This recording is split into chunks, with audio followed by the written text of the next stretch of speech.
Սիրներ, ուրախ եմ տեսնեմ հարազատ դեմքեր, երկար ժամանակ չտեսած, բայց հիմա տեսած դեմքեր, նոր մարդկանց ուրախ եմ, որտև իրապես ուրախություն է, որ մենք այս հնարավորություն ունենք։ Ուրախություն է, երբ որ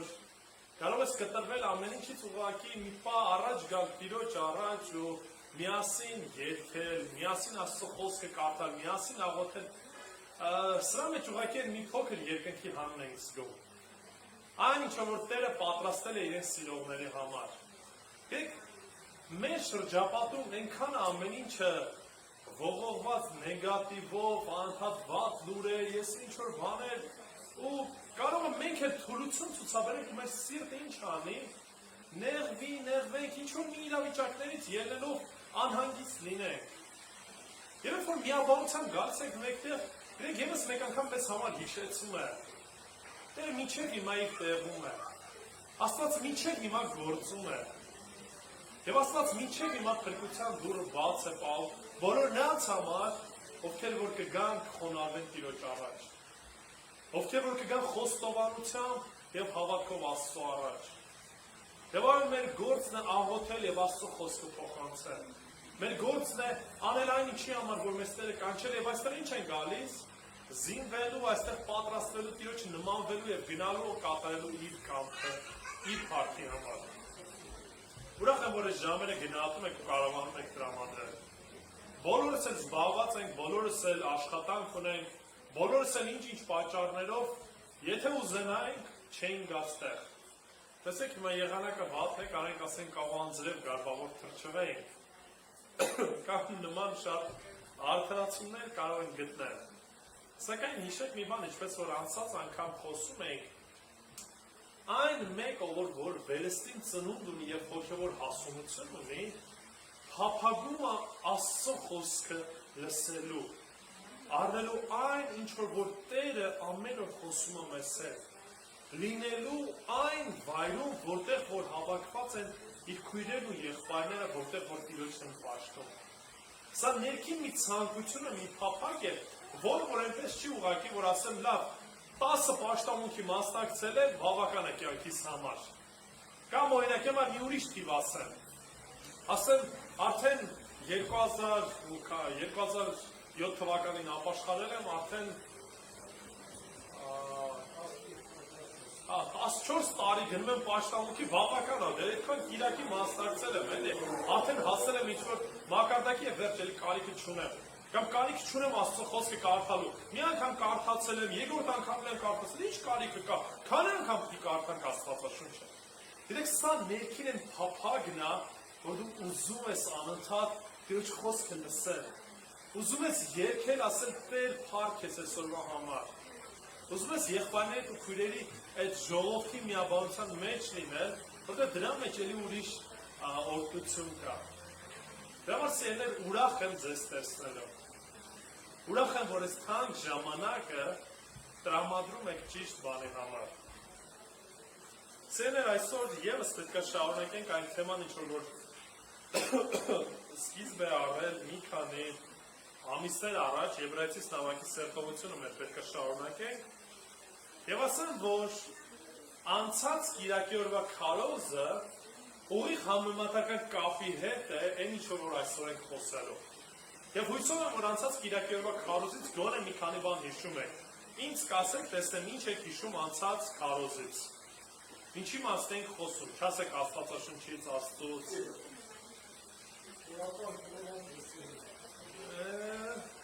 Բուն թեման ինչի մասն էր։ Հոգևոր, նայասել է ասում է հոգևոր նանիզմն է, չեն պրովի, բայց բուն իմաստը ինչն է, որ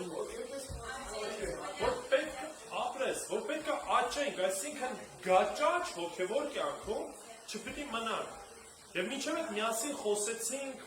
թե ինչ ախտանիշներ կա, ոնց կարանք տեսնենք մարդ արդյոք հոգեպես գաճաճ է թե ոչ, և մի փոքր նաև խոսեցինք, թե ինչ պետք անենք, որպեսզի ինչ անենք, սկսենք հոգեպես աճել։ Ու հույսով եմ հիմա Աստվածաշունչի հետ մեկտեղ, չգիտեմ, թուղթուգրիչ ունեք, նշումներ անելու, բանը, որտեղ կետերից մեկն էլ էդ էր, էլի։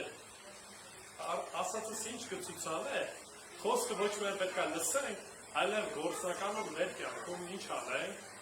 փորձենք կիրառել։ Լսում ձայնս մի փոքր երևի բարձրացնենք ավելի լավ կլինի։ Ռաս, մեկ, մի քիչ էլ, ճիշտ միկրոֆոնը։ Լսում նորմալ, հա, որտեղ ես կամ եկեք էսի փագենք, ես խշշոցը Ես խշշոցը ականջից լսվում էր, ու ես ինքս իմ ձայնը չէի լսում, հիմա լավ ասած։ Ես խշշոցը գիտեք երբ ենք դնում, երբ որ երեխեքին քննացնում ենք, սենց խշշոց դնում ենք, որ կողքից իր ձայն լինի, չարտնացնի իրանց, հիմա այդ է, հիմա կողքից խշշոց իմ ձայնը խլացնում էր, ես ինքս ինձ չէի լսում։ Լավ, սիրելիներ, խոսելու ենք այսօր, որ առաջ գնալը այլ ընտրանք չունի։ Հիմա կբացատրեմ ինչ նկատի ունեմ այս ասելով, բայց մինչև այդ ուզում եմ մի պետության պատմության մասին պատմել։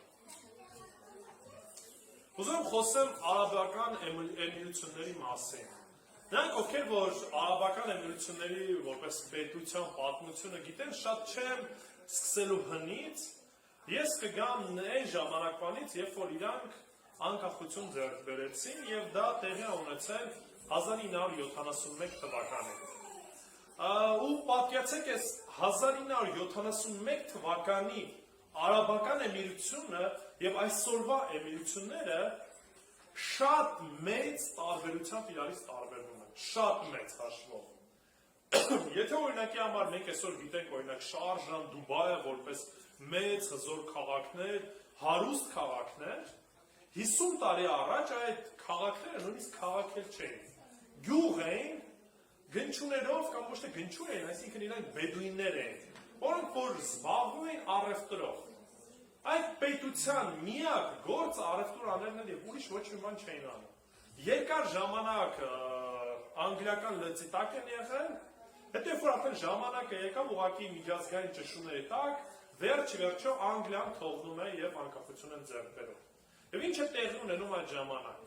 Այդ ժամանակ հայտնաբերվում է, որ արաբական էմիրություններում կա նավթ եւ բավականին շատ նավթ։ Եվ այո, այդ ժամանակի շեյխը, շեյխ Զայդի են ասում եւ բոլորը հարգում են այդ ազնվորությանը, ասեմ, որ ինքը այնպես չէր, որ ինքը բարձրագույն կրթության ինչ որ ավարտված մեկն էր կամ ոչ, չէ, ուղղակի բնատուրը ձերի կարողություն ուներ, որ ինչ արեց, նախ եւ առաջ էմիրությունները միացրեց, եւ երկրորդը մի կարևոր շատ բան անում, որը որ կարող եմ ասեմ, հենց այն պատճառն էր, որի հիման վրա Դուբայը կամ ընդհանրապես արաբական էմիրությունները հասել են նրան, ինչին որ հասել են։ Երբ որ նրանք գտան նավթը, առաջի բանը, որ այս ազնվորությունը արեց, բոլոր այն մարդկանց նախարարներ, ովքեր որ պետք է կառավարեին ժողովրդին, տվեց բարձրագույն կրթության ուսմանը։ Ժողովրդի մեջ առաջինը երկու կարևորագույն բաների վրա ուշադրություն դարձրեց՝ ուսում եւ առողջապահություն։ Եվ այն գումարը, որը որ գալիս էր նավթից, ուղղում էին այ երկու բնագավառները։ Եվ եթե օրինակ 50 տարի առաջ բյուջեի 99%-ը կազմում էր նավթից եկած եկամուտներ, ուշադրություն դարձրին։ Այսօր նավթից եկած եկամուտը բյուջեի կազմում է ընդամենը 18%-ը։ Այդքան տոկոս նաև կազմում է ինչը օրինակի համար տուրիզմը։ Հիմա մնացածի մասին չեմ ուզում շատ մանրանամ, բայց ինչն է այս ամբողջ պատմությանս բուն իմաստը։ Երբ որ իրանք գտան այս ամեն ինչը, իրանք օգտագործեցին այնպես, որպեսզի այս ամեն ինչը նպատակ, այս ամեն ինչը պատճառ հանդիսանա առաջ գնալու։ Ոչ թե այդքանով բավարարվելու, այլ պատճառ հանդիսանա ինչ անելու, առաջ գնալու։ Մենք այսօր խոսելու ենք, որ մենք առաջ գնալը մեր համար այլընտրանք չունի, ինչի, որովհետև երբ որ մենք դարձի եկանք ապաշխարեցինք, երբ որ մենք քրիստոնեության նախնական գիտելիքները ստացանք, այդ գիտելիքները նրա համար չէ, որ մենք դրանով բավարարվենք եւ կանգ առնենք, այլ այս գիտելիքները ինչի համար է, որպեսզի դրանով ինչ անենք, առաջ գնանք, չմնանք գաճաճ։ Եվ ուզում եմ կարդանք Եբրայեցիս նամակից 6-րդ գլուխ 1-ից 3 համարները։ Եբրայեցիս 6, 1-ից 3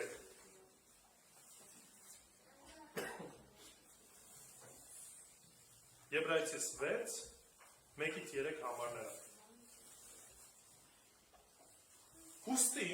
Քրիստոսի ուսմունքի նախնական գիտելիքները թողնելով գանք կատարյալին առանց կրկին հիմք դնելու մեռած գործերից ապաշխարության Աստծուն հավատալուն մկրտությունների վարդապետությանը ձեռք դրելուն մեռելների հարությանը ու հավիտենական դատաստանը եւ սա պիտի անենք եթե Աստված թույլ տա եկեք աղոթենք Մեր Տեր փառք ենք քեզ տալիս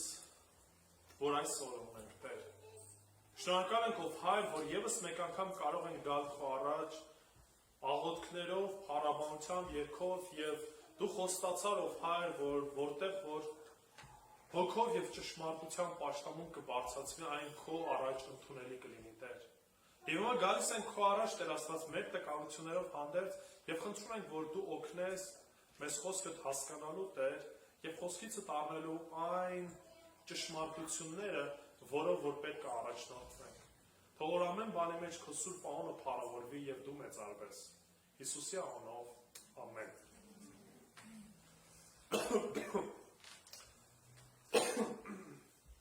Կներեք, այս վակցինայից հետո ճիշտ է մի քիչ հազս ավելացել, չհաշված որ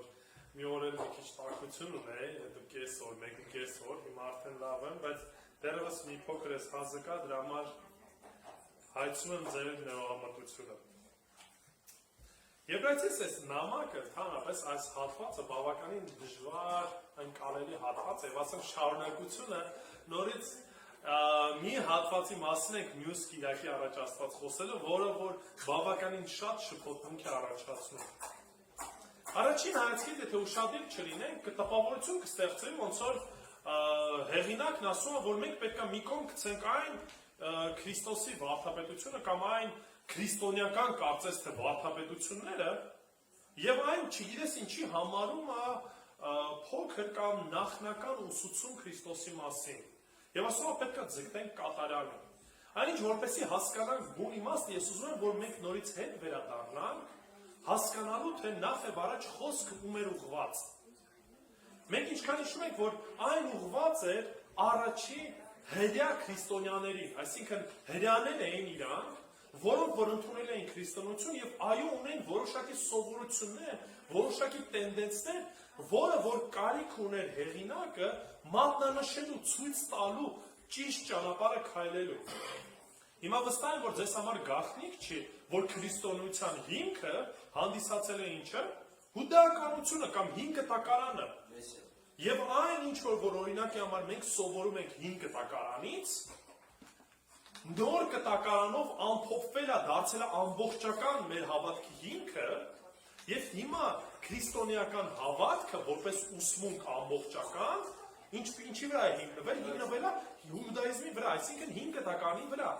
Եվ այո 5 կտակարանում կային առաջնային վարդապետություններ, որոնք որ ուսուցանվում էին հրեաներին նույնպես։ Եվ այն ինչ որ այստեղ կարդում ենք ոչ թե քրիստոնեական վարդապետության մասին է խոսքը գնում, այլ հրեական ուսմունքի։ Եվ հիմա ուզում եմ ամեն մի այդ ուսմունքի վրա ուշադրություն դարձնենք, ինչի որտեղ այն ինչ որ կարևոր է հուդայիզմի մեջ, այն նաև կարևոր է մեզ համար որպես քրիստոնյաների։ Եվ ես ուզում եմ որ սրան նայելով մենք նաև հասկանանք, որ մենք միայն սրանով չբավարարվենք, այլ մենք տեղ ունենանք ինչ անելու, աճելու, ամեն օր հառաչանալու ավելի մանանալու Աստծո խոսքի մեջ եւ բաժանել եմ 3 հատվածի 3 հիմնական մասի, թե ինչի մասն է խոսքը գնում։ Ուրեմն առաջին համարի մեջ ես նույնիսկ կարդում ենք, ասում է ուստի Քրիստոսի ուսմունքի նախնական գիտելիքները, ինչի ասում նախնական։ 5 կտակարանում Քրիստոսի մասին ուսուցանվում է, այո ուսուցանվում է, ոչ միգուցե բացահայտ, ոչ այնպես ինչպես որ մենք գիտենք, բայց 5 կտակարանի ժողովուրդը գիտեր որ Մեսիան գալու է, գիտեին որոշ առումով որ քաղաքից է լինելու, որտեղ է ծնվելու, ինչ է տեղի ունենալու, այս ամեն ինչը Աստծո խոսքը պատմում է մեզ, ասում է։ Եվ ասում է այն ինչ որ կան նախնական գիտելիքները Քրիստոսի մասին։ Սրանից պետք է ինչ անենք, գնանք առաջ, Որտեղ արդեն Քրիստոսն եկել է, արդեն ապրել է, արդեն խաչվել է, արդեն հավատացել է, ու դուք մնացել եք դերևս այն հնի վրա։ Ինչ պետք է անեք։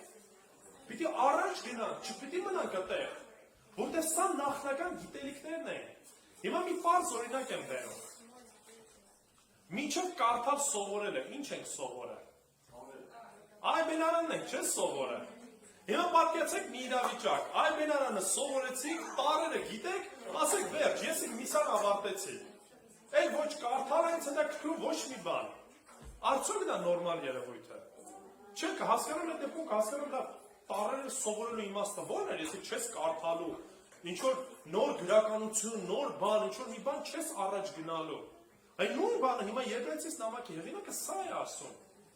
Լավ, այբուբենը սովորել եք։ Հիմա ինչ արեք, հնարավորինս շտապեք առաջ քայլելու, բացահայտեք այն աշխարհը, որը որ ձեր առաջ հիմա բացվել է։ Ուրեմն առաջինը, որոնք էին այդ նախնական գիտելիքները, ապաշխարություն եւ հավատք։ Տեսեք, ստեղ ասում է, առանց հիմք դնելու մեռած գործերից ապաշխարելուն եւ Աստծուն հավատալուն։ Հիմա այս ձևի հարց, ընդհանրապես շատ են օգտագործում էսի, հրեաները հավատք ունեն, թե ոչ։ Այո, ունեն, ես ձեզ ասեմ ավելին, եթե ես ձեզ հարցնեմ, ասեմ աթեիստները հավատք ունեն, թե ոչ, իրենք չեն ընդունելու դա, բայց իրականում աթեիստներն էլ հավատք ունեն։ Ամեն մի անձնավորություն ունի որոշակի հավատք, որոշակի աշխարհայաց, որը որ առաջնորդվում է։ Եվ ստեղ բնական է, որ 5 տականում ապրող մարդիկ հրեաները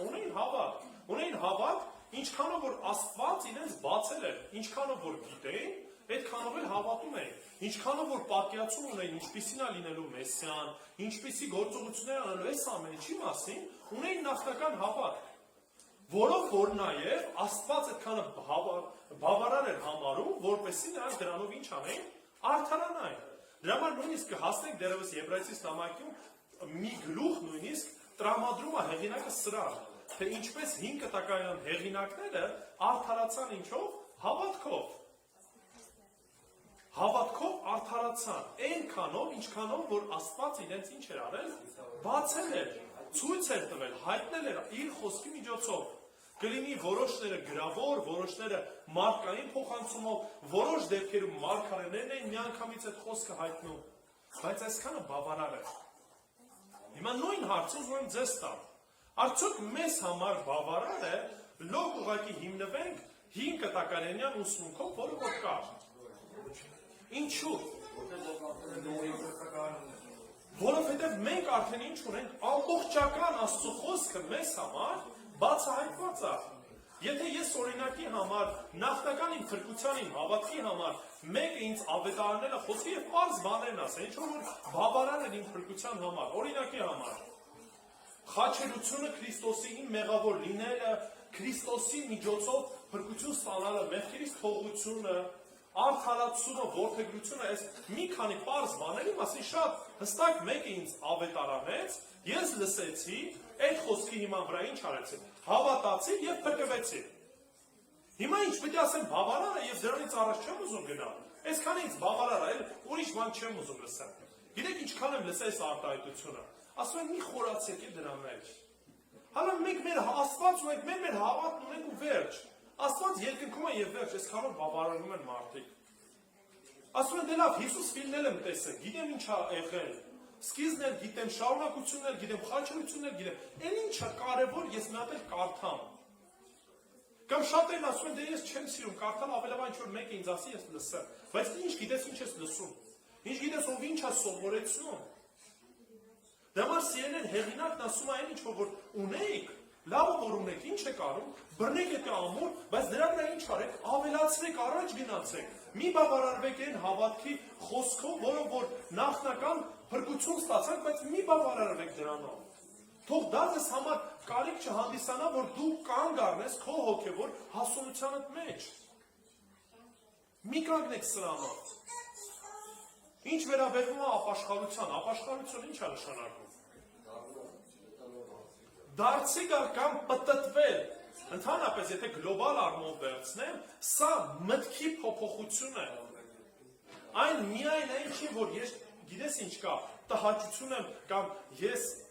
մեղքի զգացողություն ունեմ, ինչ որ կատարածս արարքի նկատմամբ։ Այսինքն զղջում եմ ապրում, սրտիս մեջ հանդիմանություն եմ կամ խիղճս ինչ որ բան ասում։ Մենակ սա չի։ Այն նաև ինչ է, մտքի փոփոխություն է տվյալ մեղքի նկատմամբ։ Դրա համար Պողոս առաքյալն ինչ ասում Հռոմեացիս 12-րդ գլխում։ Ասում մտքի նորոգությամբ նորոգվեցեք, որպեսզի իմանաք Աստծո կամքը բարին, հաճելին եւ կատարել։ Ինչի ասում սա, որտեղ եթե մտքի նորոգություն չեղավ, արտաքին շղարշա լինելու։ Ես գիտեմ, որ ասում են օրինակի համար էսի չի կարելի։ Հիմա եթե անեմ, այդ չի կարելի պատճառով խրճի զգացողություն եմ ունենալու, բայց մտքիս մեջ ես այդ փոփոխությունը չունեմ։ Ես այս մեղքի նկատմամբ չեմ փոխել իմ դիրքորոշումը։ Ապաշխարություն նշանակում է դիրքորոշումը ամբողջությամբ փոխում ես մեղքի նկատմամբ։ Դրա համար 5 կտականում օրինակի համար օրենքներից ելնելով փարիսեցիները սխալ էին հասկացել եւ մեկնաբանում էին։ Իրանց համար կարևորը ինչն է։ Միայն արտաքինը, արտաքինից սա արա, սա մի արա եւ վերջ։ Բայց գիտեք ինչ եմ նկատում, մեր Հայաստանում էլ է նույն բանը։ Երբ որ ինչ-որ մեկի հետ քրիստոնեությունից խոսում ես, գիտեք առաջին բան ասում են, դա ասում են դե 10 պատվիրանները պահում ենք, պատվիրանները գիտենք, всё այդքան, այսինքն քրիստոնեությունը ինչ դարավ, էսի պահել, էսի չպահել։ Սրան հնազանդվել, այսինքն սա է դառնում գործ ինչ որ։ Բայց Քրիստոսը ինչ ասեց, ասում է առաջ ասել են, չէ՞, այսպես, բայց ես ձեզ ասում եմ, մտքիդ մեջ արեցիր այդ մեղքը, արդեն մեղք ես գործել, արդեն սպանել ես, արդեն շնացել ես, ինչի, որտեղ ստից է գալիս։ Ստե ինչ ասես կարաս ունենաս, գործի կդնես գիտես ինչքան է, ինչքանի որ հնարավորություն ունես։ Եթե հնարավորություն ունես գողանալու, կարծում ես, որ չես բռնվի, գողանալու ես, որտեղ մտքիդ մեջ կա։ Բայց եթե գիտես, որ կբռնվես, որոշ առումով սա բարիեր է հանդիսանալու, որ մեղքը չգործես։ Այսինքն ի՞նչն է տարբերությունը։ Երկու դեպքում էլ երկուսը չեն գողանում։ Մեկը ուզում է գողանալ, բայց չի կարող, որտեղ վախ կա բռնվելու։ Երկրորդը ընդհանրապես չի ուզում, որտեղ մտքի փոփոխությունը կա։ 5 կտակարանի եւ նոր կտակարանի մեջ ընդհանուր գաղափարը նույնն է եղել։ Եվ Հիսուս նոր բան չէր ասել իրականում։ Ուղղակի փարիսեցիները սխալ էին մեկնաբանում եւ շատ անգամ մենք էլ ենք սխալ մեկնաբանում։ Քրիստոնյանը այնպես չի, որ հիմա ապաշխարել եմ դարձել եկել, այն որ ասում է բռնեք ինձ, ուզում եմ մեղ գործեմ, բայց ինձ պահեք, որ չգնամ։ Չէ, տենց չի։ Որտեղ արդեն Քրիստոսի մեջ իմ էությունը փոխել է, ես այլևս ազատ եմ մեղքի գերությունից։ Եթե առանց Քրիստոսի չէի կարող մեղ գործել, հիմա արդեն Քրիստոսով կարող եմ մեղք չգործել, սիրելիներ։ Սա է հենց այն ինչ որ հեղինակն ուզում է ասի, որ ես ուզում եմ, որ դուք սրանից առաջ գնաք, հասկանաք այս ամեն ինչի էությունը։ Մեզ համար ինչ դաս կարող ենք սրանից քաղել։ Պետք է հասկանանք մի բան, որ այո, փրկության համար հավատքը բավարար է։ Բայց միայն այն պարզ գիտելիքը, որ ես ստացել եմ փրկությանս համար, բավարար չէ իմ հոգևոր կյանքը շարունակելու, որտեղ կյանքիս ընթացքում այնպիսի հարցերի առաջ եմ կանգնելու, որ միմիայն փրկության ավետարանը ինձ բավարար չի ճիշտ որոշումներ կայացնելու։ Ինչպես նաև երեխային, որովհետև երբ որ երեխան ծնվում է եւ կաթով կերակրում ես, հետո պահ է դառնում իր կյանքում, որ այդ կաթը բավարար չի, պիտի նոր սնունդ ստանա։ Դաստիարակություն պետք է ստանա, որպեսզի ինչ անա, հասկանա, որն է ճիշտը եւ որն է սխալը։ Եվ նույնպես եւ մենք որպես եկեղեցի, եթե մնացինք միայն այս մակարդակին, որ մեր հավատքի հիմքը միայն այնքանն է, որ մենք ընդհանրապես փրկվեցինք եւ վերջ, մենք շատ թույլ ու տկար վիճակում ենք գտնվում։ Ինչ պետք է անենք, պետք է աճենք, պետք է առաջ գնանք, որովհետեւ եթե մնացինք նույն տեղում չենք մնալու, հետ ենք գնալու։ Ավելի են գնելու ենք մեղքի մեջ, ինչպես որ խոսեցի։ Պողոս առաքյալը հոգևոր մանկությունը կամ գաճացությունը նաև ասում է ինչի է, ինչ վտանգ կա, մարմնավոր եք լինելու։ Չեք կարողանալու զանազանել բարին սխալից եւ ինչ եք անելու, մեղքի մեջ եք լինելու անդադ, մեղք եք գործելու, նույնիսկ առանց հասկանալու, որ դա մեղք է։ Ինչի, որովհետեւ այն հասունությունից ինչ չեք արել, չեք աճել։ Երկրորդը մկրտություն եւ ձեռնադրություն։ Եկեք կարդանք երկրորդ համարը։ Մկրտությունների վարդապետությանը եւ ձեռք դնելուն։ Մկրտություն բառը կամ ընդհանրապես մկրտություններ հոգնակի ձևով է ներկայացված, որովհետև 5 տակարանում տենց սովորություն չկար մկրտելու եւ այն ինչ որ կատարվում էր ջրով լվացումներ էին ծիսական կատարվում։ Սակայն եթե նայենք հոգևոր խորհուրդը ընդհանրապես, երկու դեպքում էլ ջրով ինչպես որ կեղտն է մաքրվում, այն խորհրդանշում է նրան, որ ջրով ինչ ենք անում, մենք մաքրվում ենք կամ այս դեպքում հոգևոր մաքրության մասին է խոսքը գնում։ Եվ եթե քահանաները ջրային ինչ որ ծիսական լվացումներ էին անում, սա ուղղակի նշանն էր նա, որ սա հոգեպես մաքրվում են, որպեսզի գան Տիրոջ առաջ կանգնելու։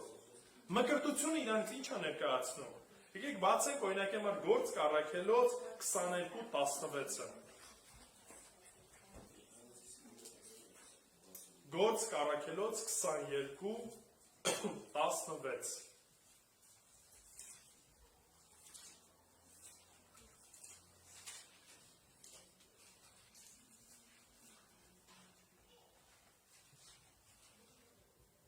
Պողոս առաքյալն է պատմում եւ ասում եմ, եկեք 15-16-ը կարդամ։ Քանի որ բոլոր մարդկանց առաջ նրա վկան պիտի լինես այն ամենի համար, ինչ որ տեսար ու լսեցիր, եւ հիմա ինչու ես ուշանում, վեր կաց մկրտվի եւ լվա քո մեղքերը Տիրոջը անունը կանչելով։ Այսինքն ուշադրություն դարձեք ասում մկրտությամբ, որպես սիմվոլ ինչ արա, լվացվի Քրիստոսի անունով, մաքրվի, որպեսզի Աստծո առաջ կանգնես։ Այսինքն այս 5 տակայան լվացումները ինչն էին, ուղղակի խորհուրդն էին այն գալիք բանի, ինչ որ տեղի է ունենալու Քրիստոսով ճշմարիտ կատարյալ մաքրության, որ այլևս Աստված մեզ չի հիշեցնելու այն, ինչ որ տեղի է ունեցել։ Դե համար հիմա նորից, այո, մենք որպես քրիստոնյաներ մկրտվում ենք, ի նշան նրա, որ մենք ինչ ենք եղել, Քրիստոսով փրկվել ենք։ Բայց հիմա այն է հարց։ Գործք առաքելոց 22:16 կարդում։ Եթե մկրտության համար բավարար է, որ ես գիտակցեմ, ինչ է նշանակում ապաշխարությունը դարձը, որ իսկապես վերստին ծնունդ եմ ստացել եւ խորհուրդը մկրտության, արդյոք սա բավարար է ինձ նորից պարզ բան ասեմ, օրինակի համար, երեխաներս դաստիարակելու մեջ ինչպես վարվեմ, կնոջս հետ ինչպես վարվեմ, ընտանիքի մեջ ինչպեսի վարք ունենամ։ Չէ, սա նախնական հիմքերն են, որի վրա ես ինչ պետք է անեմ, կառուցեմ մնացած հավատքը, սիրելիներ։ Կարևոր է մկրտությունը, թե ոչ։ Այո, կարևոր է, որտեղ Տերն է դրա մասին պատվիրել, եւ այն ունի իր մեջ խորհուրդ, ինչի մասին որ մի փոքր այսօր խոսեցի հենց նոր։ Հետևաբար ապաշխարությունից հետո, ինչպես որ ասենք, հավատքից, դարձից ապաշխարությունից հետո գալիս է մկրտությունը։ Եվ այո, սա կարևոր է, բայց սա բավարար չէ։ Մկրտությունից հետո այնպես չի որ վերջ։ Ես իմ միսիան կատարեցի եւ Աստված ինձ արդեն կարա տանի։ Չէ, սիրելիներ, նորից ես տեղ ունեմ առաջ գնալու։ Հիմա ինչ որ վերաբերվում է ձեռնադրությանը։ Նորից ձեռ դրելու տենց պրակտիկա, ինչ որ նոր կտականում է, 5 տակարանում չկար։ 5 տակարանում բերում էին գարանը եւ այն մեղավոր ազնվորությունը, որը որպես մեղքերի թողություն ձեռները դնում էր այդ կենթանու վրա, ի նշան կարծես թե, այսինքն սիմվոլիկ, որ իմ մեղքերը իր վրա վերցնում է ով, այս կենթանի եւ այդ կենթանու արյունն էր հապվում։ Ում խորհուրդն է սա? Հիսուս Քրիստոսի։ Որովհետև խաչի վրա կարդում ենք, որ աստ Հիսուս Քրիստոս ամբողջ մարդկության մեղքը ինչ արեց, վերցրեց իր վրա ու իր արյունը թափելով քավության զոհ եղավ մեզ համար։ Սա նորից 5 տականում կար այս նախնական գիտելիքը, թե ինչ է լինելու, բայց սա լոկ նախնական էր։ Դա ման ինչ ասում Եբրայեցիս հեղինակը։ Ասում դուք էսի գիտեք շատ լավ է, բայց ուզում եմ որ կատարյալին ավելի լավին հասնեք, հասկանաք թե ամեն ինչի խորհուրդում ինչ է սիրելիներ։ Դա համար սիրելիներ, եթե դուք մենակ սահմանափակում եք փոքր ինֆորմացիայով, շատ քիչ գիտեք Աստծո խոսքը կամ ընդհանրապես չեք կարդում, ինչ է լինում, որ ընդհանրապես մանուկ եք ու այն հնարավորություն են գանձերը, որը որ Աստված կարա ձեզ բացի, ինչ չեք անում, չեք օգտագործում առհասարակ։ Գիտեք շատ փոքր եւ վերջ, դրանով շատ փոքր կյանք եք ապրում։ Ինչքան քիչ գիտեք Աստծո խոսքից, այդքան էլ Աստված ձեզ համար ինչ է, փոքր է։ Իսկ ինչքան ես ճանաչում Աստծուն, ինչքան տեսնում Աստծո մեծությունը, այդքան ինձ համար կյանքս լիարժեք է, որովհետև ես գիտեմ արդեն շատ բաներ Աստծո մասին։ Գիտեմ ինչպես վարվեմ ամեն իրավիճակում, որովհետև Տերս այս ամեն ինչը տվել է, հենց այնպես չի տվել։ Տվել է, որպեսզի ես աճեմ։ Դրա համար եմ ասում, մեր առաջ գնալը այլ ընտրանք չունի, սիրելիներ։ Տերն է մեզ կանչում դրա մեջ։ Եվ ինչպես որ այն ժամանակվա հեղինակն ասում, եկեք ձեզ ցույց տամ լավագույնը, ավելի լավը, հիմա նույնն էլ ես ձեզ կոչ անում։ Եկեք այս ապաշխարությունից, հավատքի փրկությունից, մկրտությունից առավել ինչ անենք, առաջ գնանք։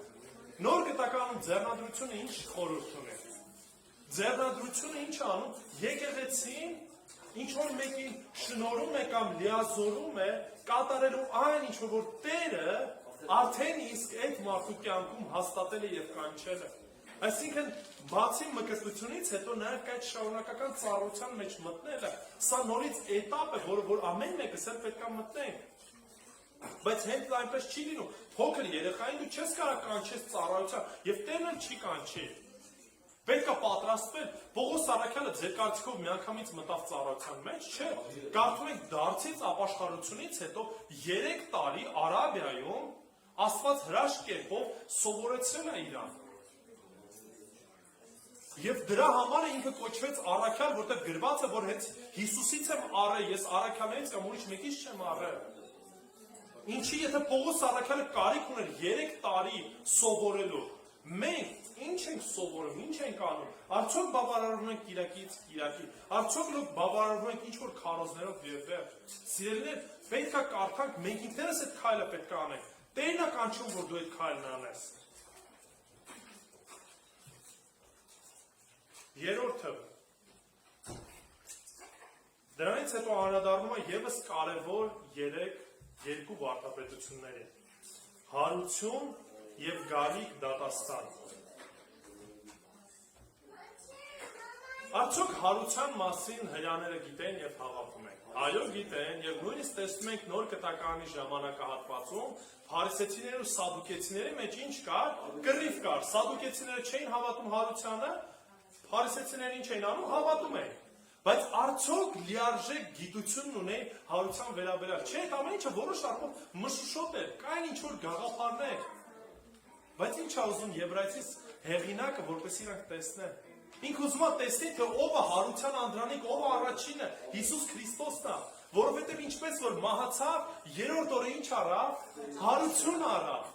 Երրորդ օրը հարություն արավ եւ ասաց խոստացավ, որ ինչպես որ Քրիստոսով մենք մկրտվեցինք, նույնպես էլ Քրիստոսով ինչ ենք անելու, հարություն ենք առնելու։ Սիրել, այս գաղափարը ընդհանրապես եթե վերցնեմ նույնիսկ քրիստոնեության մեջ ողնաշար է ոչ քրիստոնեության։ Եթե որևիցե մեկը չի հավատում հարությանը, ուրեմն իր հավատքը ամեն ինչը դատարկ է, անիմաստ է։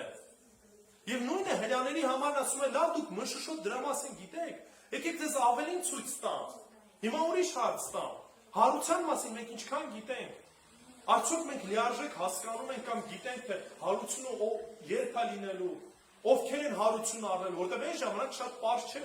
Բայց մենք գիտենք թե հայտնությունից, թե մնացած Աստծո խոսքից, որ բոլորը վաղ թե ուշ հարություն են առնելու։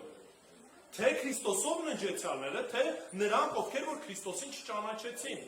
Որոշները կանգնելու են ատյանի առաջ, վերջի դատաստանի առաջ, եւ եկեղեցին էլ այո Աստծո առաջ կանգնելու է, բայց ուրիշ բանի համար։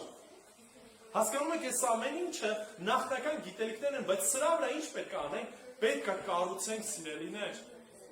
Եթե ես մենակ մնացել եմ նրա վրա, մենակ մնացել եմ ծիսական ինչ-որ սիմվոլիկայի վրա, որ օրինակ, երբ որ հարության տոնն է գնում եմ հարության տոնին, մոմ եմ բերում, Սուրբ Ծննդյանը ինչ-որ գործողություն եմ անում, կամ հիշում եմ, ձուկ եմ ուտում, ձու եմ ներկում, գիրեք ես ամեն ինչ մանկական ինչ-որ բաների վրա եք մնացել, շատ թույլ ու խղճիկ վիճակում են գտնվում։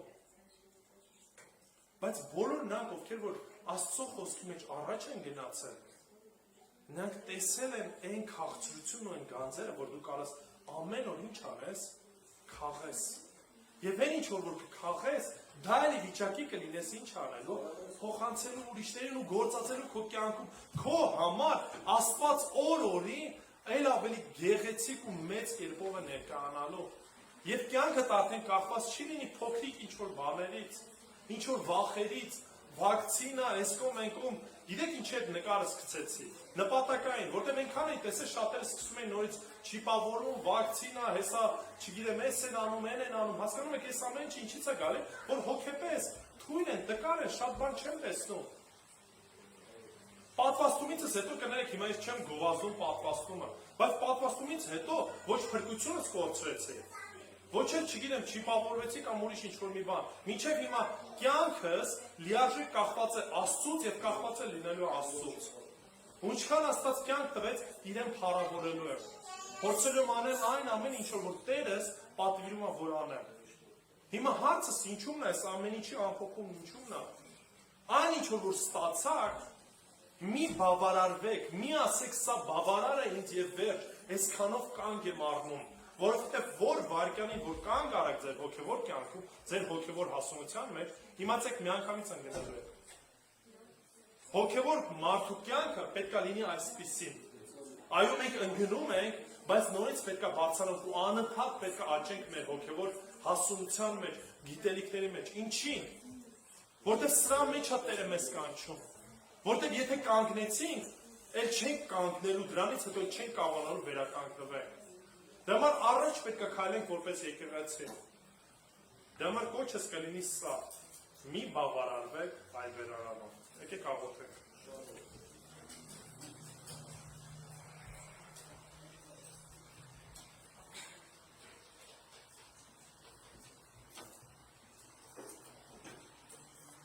Տեր Աստված իրապես փառք ենք քեզ տալիս քո խոսքիդ համար, որը որ կատարյալ ճշմարտություն է, որը որ անփոփոխ է Տեր եւ մեր կյանքի համար բավարար է, որպեսզի քեզ ճանաչենք եւ քեզ ճանաչելով փրկություն ունենանք Տեր։ Ներիր մեզ, որ շատ անգամներ չենք վերաբերվում այնպես խոսքիդ, ինչպես որ հարկն է Տեր։ Ներիր, որ չգիտեմ ինչ պատճառներով Տեր Աստված ծուլանում ենք կամ ցանկություն չունենք էլ ավելի մանրամասն ուսումնասիրելու այն խոսքը, որը որ դարերի ընթացքում փոխանցել ես մեզ Տեր։ Բայց փառք ենք քեզ տալիս ով Հայր, որ այդ ամեն իրավիճակներում մեզ չես լքում, մեզ չես թողնում, այլ շարունակում ես գործել, ողորմել, սիրել Տեր։ Հիմա առաջ եմ բերում բոլոր նրանց, ովքեր որ դեռ քեզ չեն ճանաչում Տեր Աստված, ովքեր որ դեռևս ապաշխարությամբ, հավատքով, դարձով չեն եկել քո առաջ։ Գիտեմ ով Տեր, որ այս ամենը նորից քո պատվերն է ձրիշ, քո նվերն է Տեր, քո պարգևն է Տեր։ Ուստի աղոթում եմ, որ խոսես ամեն մեկի սրտի հետ։ Դու մեզ բերես դեպի այն գիտակցությանը Տեր, որ առանց քեզ կյանք չկա Տեր։ Առանց քեզ հույս չկա Տեր։ Եվ այն ամեն ինչ որ կարծես թե մեզ համար հույս է դառնում, կարծես թե մեզ համար ինչ որ քայլելու կամ ապրելու հիմք է դառնում Տեր, այդ ամենը իրականության մեջ փուչ ու դատարկ բաներ են Տեր։ Օգնի որ լիարժեք գիտակցենք եւ գանք դարձով ապաշխարությամբ Տեր, խոստովանենք մեր մեղքերը Տեր։ Խոստովանենք, որ մեր մեղքերի համար ես մահացել եւ երրորդ օրը խաչի, երրորդ օրը հարություն առել Տեր։ Խոստովանենք, որ առանց քեզ կյանք չունենք եւ չենք էլ ուզում ունենանք Տեր։ Եվ գանք քո առաջ խնդրելով, որ մեր ողջ կյանքը դու առաջնորդ ես։ Մեր ողջ կյանքը դու կառավարես Տեր, որպեսզի ամեն ինչի փառքը միմիայն ուղղված լինի քեզ։ Տեր ողորմիր, ներիր ու դու փառավորվիր, այցելություն արա նրանց, ովքեր որ ինչ պատճառներով այսօր բացակայում են Տեր, ինչ պատճառներով հեռացել են ով Հայր։ Օգնի որ իրապես ամեն մեկս էլ գնահատենք եւ գիտակցենք խոսքիդ կարևորությունը Տեր։ Օգնի որ Տեր չնայենք աճ, չնայենք ձախ, այլ միմիայն մեր հայացք ուղենք դեպի քեզ Տեր։ Եվ փափակ դիր մեր սրտերի մեջ, որ խոսքիդ նկատմամբ սեր ունենանք։ Որտեւ ինչքան որ սիրեցինք խոսքը, ինչքան որ ապրեցինք խոսքով, այդքան քեզ ենք սիրելու եւ քեզ ենք փառավորելու։ Ու ամեն ինչի մեջ քո սուրբ անունը մեծարվելու եւ փառավորվելու։ Այս ամենը Հիսուս աղոթեցինք ոչ մի արժանիք չունենալով, այլ միմիայն Տեր Հիսուս քո անունով,